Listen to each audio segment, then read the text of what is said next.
Morning, my dear students. Today we are going to do your fifth chapter of your NCERT, and the name of the book is Honeycomb, and the name of the chapter is Quality. So let's start. Before you read, can a shoemaker be called an artist? Yes, if he has the same skill and pride in his trade as any other artist and the same respect for it too.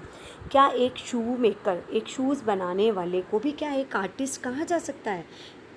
Yes, if he has the same skill and pride in his trade. यदि उसके trade it means उसके business में वही same skill हो, वही pride हो जैसे कि दूसरे फील्ड में दूसरे आर्टिस्ट को होता है, एंड और वही सेम रिस्पेक्ट जैसे आर्टिस्ट को मिलती है, अगर एक शू मेकर को भी मिले तो शू मेकर को भी एक आर्टिस्ट कहा जा सकता है.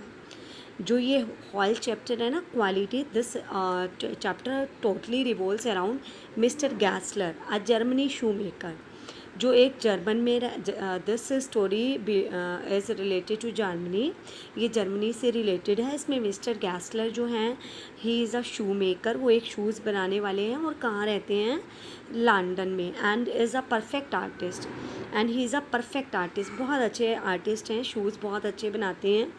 ये चैप्टर इसी बारे में है. And read this story to see how he devotes his life to his art, कि कैसे वो अपने लाइफ को भी कुर्बान कर देते हैं अपने इस art making, it means shoe making profession के लिए. Let's see and watch what will happen in the chapter. So from here your chapter is going to be start. I knew him from the days of my extreme youth because he made my father's boots. इसमें जो narrated है, it means जो author है वो कह रहे हैं कि मैं जो मिस्टर गैसलर को तब से जानता हूँ जब वो काफ़ी यंग हुआ करते थे, क्योंकि वो मेरी पापा के जो बूट्स हैं ना वो पहले वही बनाया करते थे. He lived his elder brother in his shop, वो शॉप में अपने बड़े भाई के साथ रहते थे, which was in small by street in fashionable part of London. वो जो उनकी जो शॉप थी ना, वो लंदन में एक फैशनेबल पार्ट में एक बहुत छोटी सी गली के बीच में थी. The shop had a certain quite distinction, जो उनकी शॉप थी ना उसमें एक डिस्टिंक्शन थी, मतलब एक स्पेशल अलग से एक लुक थी. कि क्या थी, there was no sign upon it other than the name of the Gessler brothers. जो उनके बाहर, जो शॉप के बाहर जो बोर्ड लगा हुआ था ना, उस बोर्ड के ऊपर सिर्फ क्या लिखा हुआ था, गैसलर ब्रदर्स, और कोई भी साइन नहीं था, कोई शूज़ कुछ, क्या लिखा हुआ था, गैसलर ब्रदर. इसीलिए ये जो शॉप थी that was special. Okay. And in the window a few pairs of boots, और जो विंडो में थे ना वहाँ पर कुछ पेयर्स पड़े हुए थे बूट्स के. He made only what was order, वह उन्हीं बूट्स को बनाते थे जिनके लिए ऑर्डर दिया जाता था. And what he made never fail to fit, और जितने भी वो शूज़ बनाते थे ना वो बिल्कुल परफेक्टली फिट होते थे. कभी ऐसा नहीं होता था कि ये फिट ना आए किसी की भी पैर में. इट मीन्स जो वो शूज़ बनाते थे ना वो परफेक्टली बनाते थे. To make boots such boots as he made seem to be then still seems to me mysterious and wonderful. जो भी वो बूट्स बनाते थे ना वो इतने मिस्टीरियस और इतने वंडरफुल होते थे ना कि उसे देखकर I was totally shocked. I remember well my शाई रिमार्क्स वन डे, मुझे याद है जब मैं छोटा था और मुझे अपने उस रिमार्क के बारे में याद है. One day while stretching out to him my youthful foot, यानी जब मैं अपने छोटे छोटे पैर उनके आगे फैलाकर बैठा हुआ था ना शूज़ के लिए कि मुझे भी शूज़ बनवाने हैं. Isn't it awfully hard to do mister Gessler, mister Gessler क्या यह एक बहुत डिफ़िकल्ट काम नहीं है ये शूज़ को बनाना. And his answer given with a sudden smile from out of the redness of his beard, जो उनकी दाढ़ी थी ना उसके वो बिल्कुल रेड हो गई और उन्होंने उसमें से एक स्माइल जो उसकी फेस से झलक रही थी, उन्होंने मिस्टर गैसलर ने, उनके फेस पर स्माइल थी, उन्होंने क्या जवाब दिया, it is an art. It means this line is given in Germany. This is Germany language. The meaning of that is it is an art, कि ये एक आर्ट है, ये कला है. It is an art.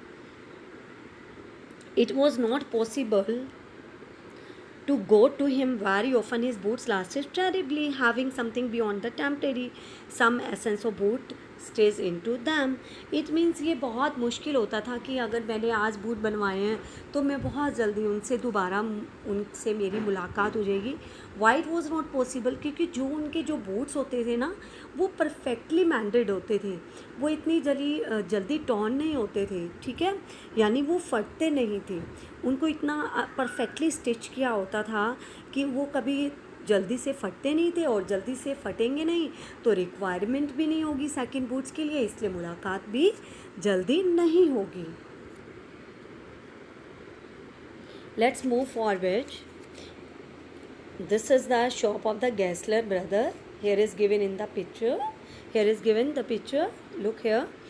One went in and not as into most shops, but restfully as one enters a church and sitting on the single wooden chair waited.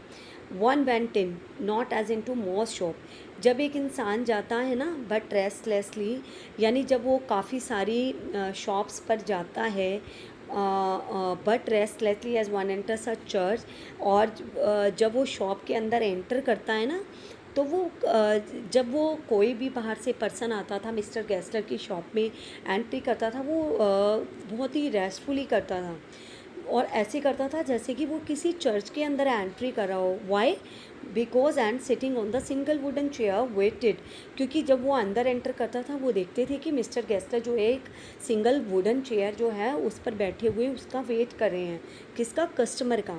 A ग्लटरल sound, और जब कोई भी उसकी shop पे जाने के लिए चढ़ता था वहाँ पर एक वुडन जो थी, क्या थी? स्टेयर्स थी. Guttural sound and the tap of his slippers beating the narrow wooden stairs.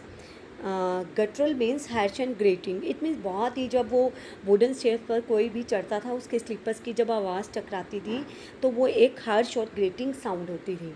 And he would stand before one without coat a little bent, और जब वो अंदर एंटर करता था ना कस्टमर, ही वुड स्टैंड, वो खड़ा हुआ दिखाई देता था Mister Gessler before one without coat, जिन्होंने कोट भी नहीं वियर किया होता था ना, लिटल बैंड, और थोड़े से वो झुके हुए होते थे इन लेदर एप्रन, और एक लेदर एप्रन पहना हुआ होता था विद स्लीव्स टर्न ब्लैक, और जो इसमें उनकी जो स्लीव्स थी वो ऊपर की तरफ उन्होंने फोल्ड की होती थी, blink as if awakened from some dream of boots, और वो ऐसे ब्लिंक कर रहे होते थे, ब्लिंक ऐसे पलके झपकाना होता है बट वो ऐसे ब्लिंक कर रहे होते थे जैसे कि उनकी आँखों में आज भी वो अभी भी जैसे वो क्या सपने देख रहे हो कि इस बूट को कैसे परफेक्ट बनाया जाए, क्योंकि उनकी आँखें हमेशा यही सपना देखती थी कि अपने बूट्स को कैसे परफेक्ट बनाया जाए.